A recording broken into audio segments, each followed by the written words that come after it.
মধ্যপ্রাচ্যের আকাশে উত্তেজনার ধোঁয়া। কাতারে ইসরায়েলের হঠাৎ হামলা উপসাগরীয় দেশগুলোকে নড়ে চড়ে বসিয়েছে। এই হামলা শুধু কাতারের নিরাপত্তা প্রশ্নে নয়, মধ্যপ্রাচ্যের সামরিক ভারসাম্য পরিবর্তনের সম্ভাবনা উন্মোচন করেছে। গাজা উপত্যকায় যুদ্ধবিরতির প্রস্তাব নিয়ে কাতারে আলোচনায় বসে হামাসের নেতারা। ঠিক সেই সময় দোহার আবাসিক এলাকায় ক্ষেপণাস্ত্র আঘাত হানে। একে একে ভবনে কুণ্ডলি পাকিয়ে ধোঁয়া উড়ে যায়। ৯ সেপ্টেম্বর হামলায় প্রাণ হারান হামাসের শীর্ষ নেতা খলিল আল হায়ার সহ ৫ জন। কাতারের একজন নিরাপত্তা কর্মীও নিহত হন। ইসরায়েলের এই হামলার পর উপসাগরীয় আরব দেশগুলো জেগে উঠেছে। বিশেষ করে যুক্তরাষ্ট্রের সঙ্গে কাতারের ঘনিষ্ঠ সম্পর্ক থাকা সত্ত্বেও এই হামলা স্পর্ধা হিসেবে দেখা হচ্ছে। আরব নেতাদের মাথায় নতুন প্রশ্ন, আমরা কি এককভাবে নিরাপদ থাকতে পারব? জবাবে ১৫ সেপ্টেম্বর কাতারি ইসলামী সহযোগিতা সংস্থা OIC ও উপসাগরীয় সহযোগিতা সংস্থা GCC জরুরি সম্মেলন আহ্বান করে। প্রায় ৬০টি দেশের নেতা ও কর্মকর্তা অংশ নেন। সবাই একমত, ইসরায়েলের বিরুদ্ধে সম্মিলিত ব্যবস্থা নেওয়া দরকার। ইসরায়েলের হামলার পর নতুন করে আলোচনায় এসেছে আরব ন্যাটো বা মুসলিম ন্যাটো ধারণা। মিশর আরব সামরিক জোট প্রস্তাব দেয়, ইরাক মুসলিম ন্যাটো প্রস্তাব দেয়। সৌদি আরব ও পাকিস্তান ১৭ সেপ্টেম্বর যৌথ প্রতিরক্ষা চুক্তি স্বাক্ষর করলে ধারণাটি আরও শক্তি পায়।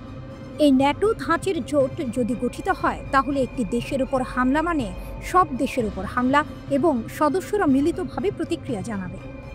আরব ন্যাটো কি নতুন ধারণা? যুক্তরাষ্ট্রের নেতৃত্বাধীন সামরিক জোট ন্যাটোর ৫ অনুচ্ছেদ অনুযায়ী কোনো সদস্য দেশ হামলার শিকার হলে এটিকে সব দেশের হামলা হিসেবে ধরে নেওয়া হবে। একই সঙ্গে সব সদস্য দেশ মিলে এর জবাব দেবে। যুক্তরাষ্ট্র ও কানাডার বাইরে এই জোটের বেশিরভাগ দেশে ইউরোপ মহাদেশে। কাতারে ইসরায়েলে হামলার পর ন্যাটোর আদলে আরব ন্যাটো বা মুসলিম ন্যাটো ধারণাটি আবার সামনে এসেছে।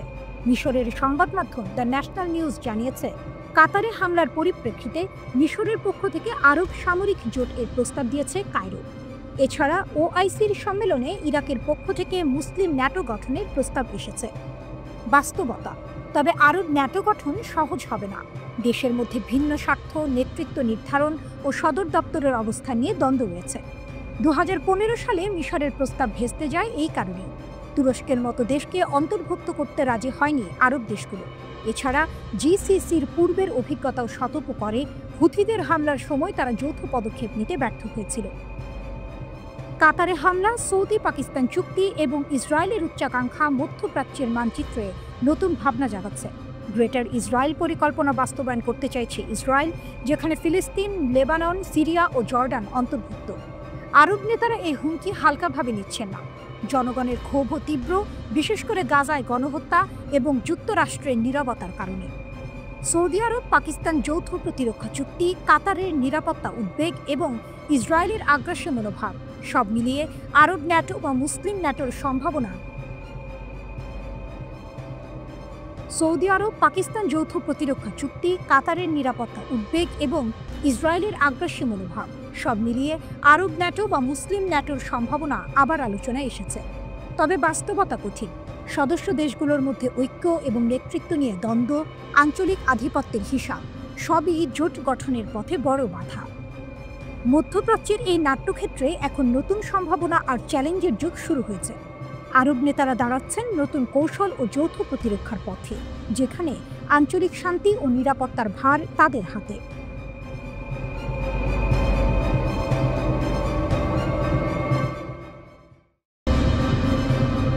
ইরানের মহাশক্তিশালী ক্ষেপণাস্ত্র, ইসরায়েল ও যুক্তরাষ্ট্রের নতুন হুঁশিয়ারি। মধ্যপ্রাচ্যের ভূ রাজনীতি এখন নতুন এক মোড়ে দাঁড়িয়েছে। ইরান দেখিয়েছে যে তার সামরিক শক্তি শুধু আঞ্চলিক সীমার মধ্যে সীমাবদ্ধ নয়, বরং আন্তর্জাতিক মহলে প্রভাব বিস্তার করতে সক্ষম। ১২ দিনের সংঘর্ষে ইরান প্রতিপক্ষ ইসরায়েলকে চোখে চোখ রাখতে বাধ্য করেছে। ইসরায়েলের প্রধানমন্ত্রী বেনিয়ামিন নেতানিয়াহু দাবি করেছিলেন ইরানের ক্ষেপণাস্ত্রের ভাণ্ডার ধ্বংস হয়ে গেছে, কিন্তু বাস্তবে ইরান এই যুদ্ধের পরই তাদের ব্যালিস্টিক ও আন্তঃমহাদেশীয় ক্ষেপণাস্ত্র সক্ষমতা প্রদর্শন করেছে। এই মিসাইলগুলো শুধু আঞ্চলিক শত্রুকে নয়, প্রয়োজন হলে দূরবর্তী লক্ষ্য, এমনকি যুক্তরাষ্ট্রের সামরিক আস্তানাকেও ধ্বংস করতে পারে। এই বার্তাই দিয়েছে তেহরান। ইরানের পার্লামেন্টের সদস্য মোহসিন জাঙ্গানি সম্প্রতি নিশ্চিত করেছেন, দেশের সবচেয়ে উন্নত ক্ষেপণাস্ত্রগুলোর মধ্যে একটি সফলভাবে পরীক্ষা চালানো হয়েছে। এটি আন্তঃমহাদেশীয় ব্যালিস্টিক ক্ষেপণাস্ত্র, যা দীর্ঘ দূরত্বে লক্ষ্যবস্তুতে নিখুঁত আঘাত করতে সক্ষম। তবে সরকার এখনও মডেল বা সাংকেতিক নাম প্রকাশ করেনি। বিশ্লেষকরা বলছেন, এই ক্ষেপণাস্ত্র শুধু অস্ত্র প্রদর্শন নয়, এটি ইরানের কৌশলগত বার্তা। ইরান এখন হাইপারসনিক, ব্যালিস্টিক ও প্রতিরক্ষা প্রযুক্তির সংমিশ্রণে এমন এক শক্তি তৈরি করেছে যা আঞ্চলিক এবং আন্তর্জাতিক শত্রুদের ভাবতে বাধ্য করছে। ইরানের আইআরজিসি এবং সশস্ত্র বাহিনী হুঁশিয়ারি দিচ্ছে যে কোনো আগ্রাসন বা ভুল পদক্ষেপের পরিণতি কঠিন হবে। কিন্তু টুইস্ট আছে, এটি কি শুধুই প্রথাগত শক্তি প্রদর্শন, নাকি ইরান পারমাণবিক যুগে প্রবেশের প্রাথমিক ইঙ্গিত দিচ্ছে? পার্লামেন্টের আরেক সদস্য আহমেদ নাদাই সম্প্রতি ইঙ্গিত দিয়েছেন জাতিসংঘের পরমাণু নিরস্ত্রীকরণ চুক্তি এনপিটি থেকে বেরিয়ে আসা এবং নিজের পারমাণবিক সক্ষমতা পরীক্ষা করার সম্ভাবনা নিয়ে। সমরবিদরা বলছেন, আন্তঃমহাদেশীয় ব্যালিস্টিক ক্ষেপণাস্ত্র একাধিক পারমাণবিক ওয়ারহেড বহন করতে সক্ষম। যদিও ইরানের হাতে বর্তমানে কোনো পারমাণবিক অস্ত্র নেই, তবে তার প্রযুক্তি দ্রুত সেই পথে এগোচ্ছে। এই পরিস্থিতি ইরানের শক্তিকে নতুন মাত্রায় তুলে ধরেছে। শুধুমাত্র আঞ্চলিক দখল নয়, ইরান তার অস্ত্র শক্তি, বৈজ্ঞানিক সক্ষমতা এবং কৌশলগত পরিকল্পনার মাধ্যমে বিশ্বের বড় শক্তিদেরও ভাবিয়ে তুলেছে। যুক্তরাষ্ট্র ও ইসরায়েলকে সরাসরি বার্তা পাঠানো হয়েছে, ইরানকে হালকাভাবে নেওয়া যাবে না। এই নতুন যুগের মধ্যপ্রাচ্যে ইরান শুধুমাত্র প্রতিরক্ষা করছে না, বরং শক্তির একটি পরিপূর্ণ চিত্র তৈরি করেছে। আঞ্চলিক শত্রু হোক বা আন্তর্জাতিক মহল, যে কেউ যদি ইরানের সীমা অতিক্রমের চেষ্টা করে, তার জন্য প্রস্তুত রয়েছে নতুন এক ধরনের প্রতিরক্ষা, যেখানে প্রযুক্তি, ব্যালিস্টিক ক্ষমতা এবং জাতীয় ঐক্য একত্রে শক্তির দুর্গ গড়ে তুলেছে। এখন প্রশ্ন শুধু একটাই, এই শক্তি প্রদর্শন কি কেবল হুঁশিয়ারি, নাকি মধ্যপ্রাচ্যের পারমাণবিক ভারসাম্যের নতুন যুগের সূচনা? ইতিহাসে বলবে, তবে ইরান নিজের অবস্থান ও শক্তি ইতিমধ্যেই স্পষ্ট করে দিয়েছে।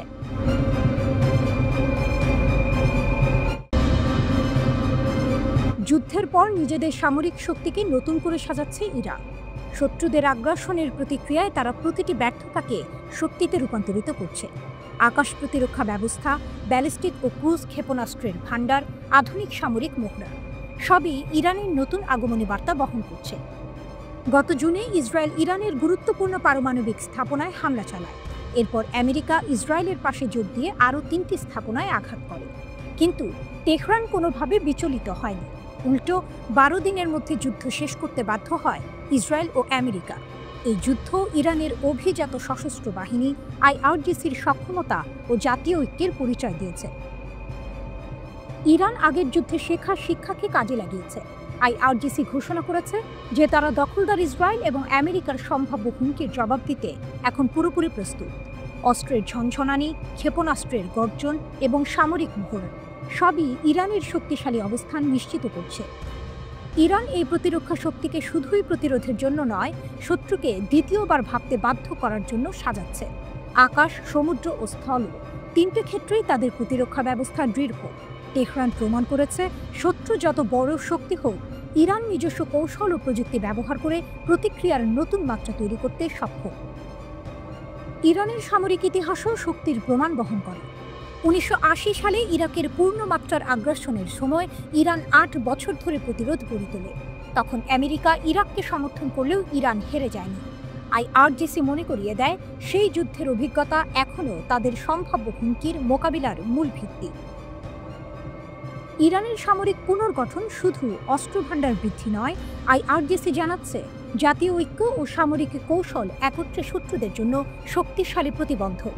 ইরান তাদের নিরাপত্তা প্রযুক্তি উন্নয়ন অব্যাহত রেখেছে, হাইব্রিড যুদ্ধ মোকাবেলার পরিকল্পনা করেছে এবং আঞ্চলিক প্রভাব বজায় রাখতে সক্ষম।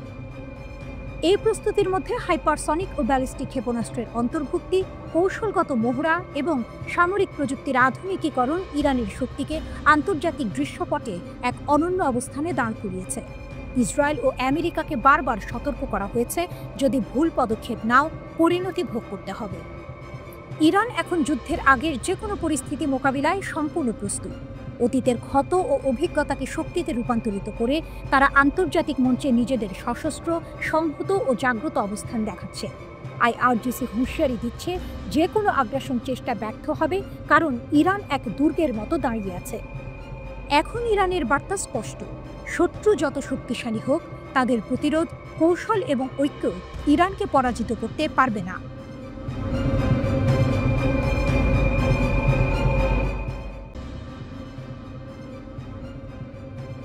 নতুন আক্রমণে আইডিএফ এর প্রথম হতাহত হামাসের শক্তির বার্তা। গাজার যুদ্ধ আবারও নিল এক নতুন রূপ। ইসরায়েলের নবায়নকৃত আক্রমণাত্মক অভিযানের প্রথম দিনেই রক্ত ঝরল। আকাশে ট্যাঙ্কের গর্জন, মাটিতে বিস্ফোরণের শব্দ। তারই ভেতর দিয়ে হামাসের হাতে প্রাণ হারালেন এক তরুণ ইসরায়েলি কমান্ডার।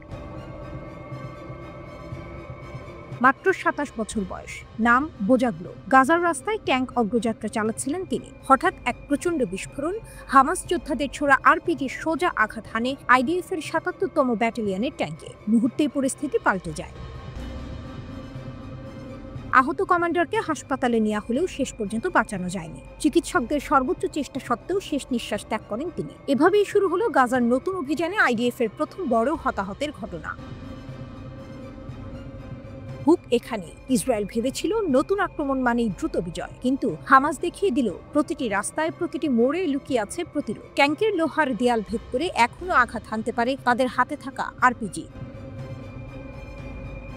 ইসরায়েলি সেনারা ঘোষণা করেছে তারা দ্রুত ও নির্ভুল হামলায় সন্ত্রাসী নির্মূল করছে। গাজার আকাশে ড্রোন ঘুরছে, ট্যাঙ্কের গর্জন ছুটছে রাস্তায়, যুদ্ধবিমান বোমা বর্ষণ করছে। আইডিএফ বলছে শত্রুর অবস্থান, অস্ত্রাগার, ঘাঁটি সবকিছু ভেঙে ফেলা হচ্ছে। কিন্তু বাস্তবের চিত্র ভিন্ন, কারণ যুদ্ধ যত এগোচ্ছে হামাস বারবার প্রমাণ করছে তাদের শক্তি এখনো নিঃশেষ হয়নি। টুইস্ট এটাই, গাজা শহর, যাকে ইসরায়েল বলছে হামাসের কেন্দ্রীয় দুর্গ, সেটিই এখন লড়াইয়ের সবচেয়ে ভয়ঙ্কর মঞ্চ। ধ্বংসস্তূপের ভেতর থেকেই উঠে আসছে প্রতিরোধের গুলি। শুধু প্রতিরোধ নয়, প্রতিশোধও। ইসরায়েল যতই জোর দিয়ে বলুক যে অভিযান চলবে যতদিন না লক্ষ্য পূরণ হয়, হামাসের বার্তা স্পষ্ট, আমরা আছি, আমরা লড়ব। গাজার ভেতরে আইডিএফ এর স্থল তৎপরতা আরো বাড়ানো হয়েছে। একসাথে বিমান, স্থল ও গোয়েন্দা বাহিনী সমন্বিত আক্রমণ চালাচ্ছে। কিন্তু হামাসের হাতে প্রথম ইসরায়েলি কমান্ডারের প্রাণহানি দেখিয়ে দিল এই অভিযান এতটা সহজ হবে না। ইসরায়েলি সামরিক মুখপাত্র বেসামরিকদের দূরে থাকার আহ্বান জানালেও বাস্তবে সেই নিরাপদ জায়গা নেই। গাজা শহর পরিণত হয়েছে আগুনের চৌহদ্দিতে, চারদিকে ধ্বংস, ধুলো আর মৃত্যু। কিন্তু এই ধ্বংসস্তূপই হামাসকে দিচ্ছে নতুন বারুদ, নতুন দৃঢ়তা। ইসরায়েল শক্তি নিয়ে এগোচ্ছে, হামাস সাহস নিয়ে দাঁড়িয়ে আছে। এক পাশে আধুনিক ট্যাঙ্ক, ড্রোন আর বিমান, অন্য পাশে ভাঙা শহর, হাতে রকেট, গায়ে বেঁচে থাকার সব। আর ঠিক সেই অসম যুদ্ধে হামাস দেখিয়ে দিল তাদের শক্তি এখনো অটুট। গাজায় ইসরায়েলি বর্বরতায় এখন পর্যন্ত ৬৫,০০০-এর বেশি মানুষ নিহত হয়েছেন। আহত হয়েছে ১.৫ লাখের বেশি ফিলিস্তিনি। ধ্বংসস্তূপের নিচে অনেক মানুষ আটকে থাকায় প্রকৃত নিহতের সংখ্যা ধারণার চেয়ে বেশি বলে আশঙ্কা করা হচ্ছে। গাজায় ইসরায়েলি বর্বরতা ও পশ্চিম তীরে ইসরায়েল তাদের অবৈধ বসতি নির্মাণ অব্যাহত রাখায় যুক্তরাজ্য, অস্ট্রেলিয়া, কানাডা সহ ১০টির বেশি দেশ ২ দিনের মধ্যে ফিলিস্তিনকে স্বাধীন ও সার্বভৌম রাষ্ট্রের স্বীকৃতি দিয়েছে।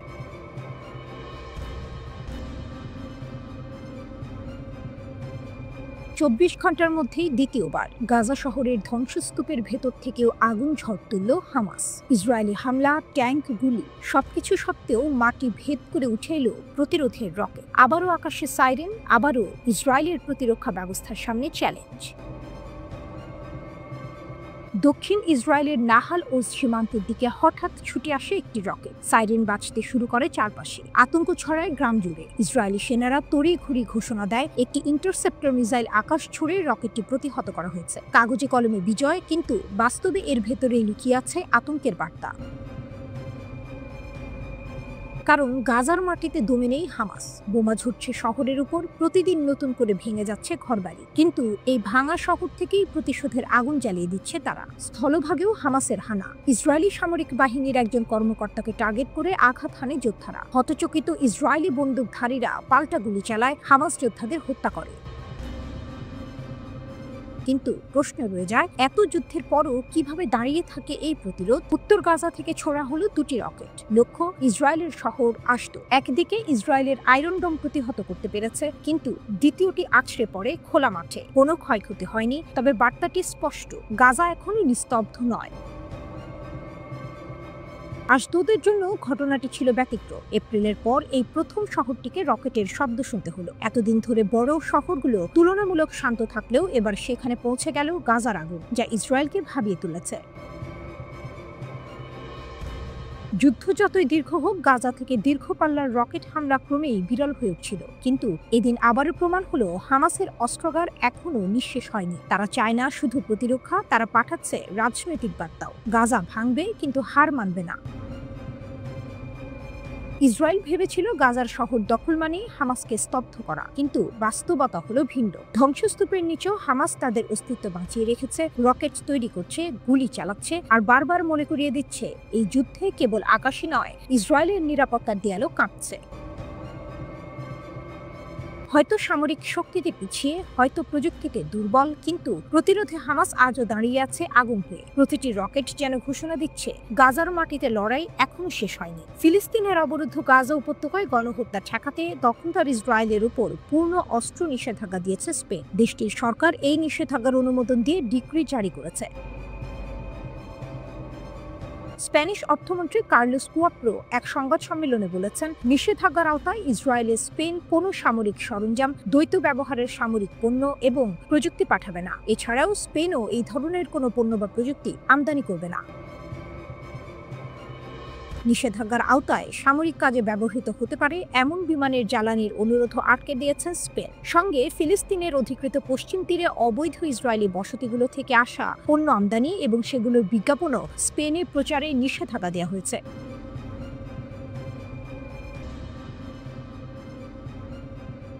খোররামশারের ৮ বছর, আঞ্চলিক প্রতিরক্ষা থেকে বৈশ্বিক শক্তি হওয়ার পথে ইরান। ৮ বছর আগে ২৩ সেপ্টেম্বর ২০১৭ তেহরানের আকাশে গর্জে উঠেছিল এক নতুন শক্তি। খোররামশার ব্যালিস্টিক ক্ষেপণাস্ত্রের সফল পরীক্ষা শুধু একটি অস্ত্রের জন্মই ছিল না, এটি ছিল ইরানের প্রতিরক্ষা কৌশলে এক নতুন অধ্যায়ের সূচনা। খোররামশার নামটি এসেছে দক্ষিণ পশ্চিম ইরানের সেই শহর থেকে, যা ১৯৮০-এর যুদ্ধের প্রতিরোধের প্রতীক হয়ে দাঁড়িয়েছিল। ক্ষেপণাস্ত্রটির উত্থানও সেই প্রতিরোধের ধারাবাহিকতা। প্রথম সংস্করণে ক্ষেপণাস্ত্রটির দৈর্ঘ্য ছিল প্রায় ১৩ মিটার, ওজন ২০ টন। এক ধাপের তরল জ্বালানি চালিত এই ক্ষেপণাস্ত্র পৌঁছাতে পারত ২০০০ কিলোমিটার দূরে, অর্থাৎ গোটা অঞ্চলের গুরুত্বপূর্ণ লক্ষ্য একেবারেই এর আওতায়। এর বিশেষত্ব ছিল নকশায়। পুরনো শাহাব 3 এর মতো পেছনে বড় স্ট্যাবিলাইজিং ফিন ছিল না, বদলে ব্যবহার করা হয়েছিল থার্স্ট ভেক্টর কন্ট্রোল প্রযুক্তি। এতে ওজন কমেছে, রাডারে ধরা পড়ার ঝুঁকি কমেছে, আর বহন করা সহজ হয়েছে। ভয়ঙ্কর ক্ষমতা। খোররামশার বহন করতে পারে সর্বোচ্চ ১৮০০ কেজি ওয়ারহেড, উচ্চ বিস্ফোরক, ক্লাস্টার বোমা কিংবা বহু মাথা ওয়ারহেড, সবই এর নাগালের মধ্যে। বায়ুমণ্ডলের বাইরে গিয়ে এটি ছুটে চলে ম্যাক ১৫ গতিতে। পুনঃপ্রবেশের সময় সহ্য করে ভয়াবহ তাপ, তবুও আঘাত করে নির্ভুলভাবে। খোররামশার ২ সীমা ভাঙা। ২০১৯ সালে আসে দ্বিতীয় সংস্করণ। এটি ছিল হালকা রি-এন্ট্রি ভেহিকল, ফলে আগের চেয়ে অনেক দূরে ছোড়া সম্ভব হলো। ২০০০ কিলোমিটার থেকে ৩০০০ কিলোমিটার। নতুন সীমা স্পর্শ করল ইরান। শুধু তাই নয়, নির্দেশনা ব্যবস্থায় এলো উন্নতি, যা নির্ভুলতাকে আরও বাড়িয়ে দিল। খোররামশার 4 বা খাইবার দ্রুততম আঘাত। ২০২৩ সালে উন্মোচিত হলো সর্বাধুনিক খোররামশার 4, যা খাইবার নামে পরিচিত। এর ওয়ারহেড কিছুটা কম, ১৫০০ কেজি, কিন্তু এতে যুক্ত হলো মারাত্মক বৈশিষ্ট্য। লঞ্চ প্রস্তুতি মাত্র ১৫ মিনিটে। হাইপারগলিক জ্বালানি ব্যবহারে জ্বালানি ভরার ঝামেলা নেই, ফলে শত্রু টের পাওয়ার আগেই ক্ষেপণাস্ত্র আকাশে। প্রতিরক্ষা ব্যবস্থার কাছে সময় নেই প্রতিক্রিয়া জানানোর। এর নির্ভুলতাও ভয়ঙ্কর। ২০০০ কিলোমিটার দূরে লক্ষ্যবস্তুতে ৩০ কিলোমিটারের ভেতরে আঘাত। পুনঃপ্রবেশের সময় বাইরের সেন্সর বন্ধ হয়ে যায়, তাই শত্রুর ইলেকট্রনিক জ্যামিং ব্যর্থ হয়। খাইবার ক্ষেপণাস্ত্র বহন করতে পারে NIRV প্রযুক্তি, অর্থাৎ একটি ক্ষেপণাস্ত্র ছুটে গিয়ে আলাদা আলাদা ওয়ারহেড ফেলতে পারে ভিন্ন ভিন্ন লক্ষ্যবস্তুতে। শত্রুর প্রতিরক্ষা ব্যবস্থা ভেঙে পড়বে একাধিক আঘাতে। বলা হয় এটি একসাথে ৮০টি লক্ষ্যবস্তুতে আঘাত হানতে সক্ষম। খোররামশার 5 বৈশ্বিক শক্তির পথে। ইরান এখনো আনুষ্ঠানিকভাবে ঘোষণা দেয়নি, তবে ধারণা বাড়ছে খোররামশার 5 হতে পারে একটি পূর্ণাঙ্গ আন্তঃমহাদেশীয় ব্যালিস্টিক ক্ষেপণাস্ত্র ICBM। এর পরিসর হতে পারে ১২,০০০ কিলোমিটার, গতি ম্যাক ১৬, ওয়ারহেড বহন ক্ষমতা ২ টন। ইরানের স্যাটেলাইট উৎক্ষেপণ প্রকল্প সিমর্গ সরুশ প্রমাণ করে বহু ধাপের রকেট প্রযুক্তি তারা আয়ত্ত করছে। সঙ্গে যোগ হয়েছে হাইপারসনিক ফাত্তা ক্ষেপণাস্ত্রের অভিজ্ঞতা। এসবই তৈরি করছে ICBM এর পথ। ইরান বারবার বলেছে তাদের ক্ষেপণাস্ত্রের সীমা ২০০০ কিলোমিটার, কিন্তু প্রযুক্তিগত অগ্রগতি এখন বৈশ্বিক শক্তিকে ভাবাচ্ছে। যদি খোররামশার 5 বাস্তব হয়, তবে ইরান শুধু আঞ্চলিক নয়, বৈশ্বিক শক্তি হিসেবে দাঁড়িয়ে যাবে।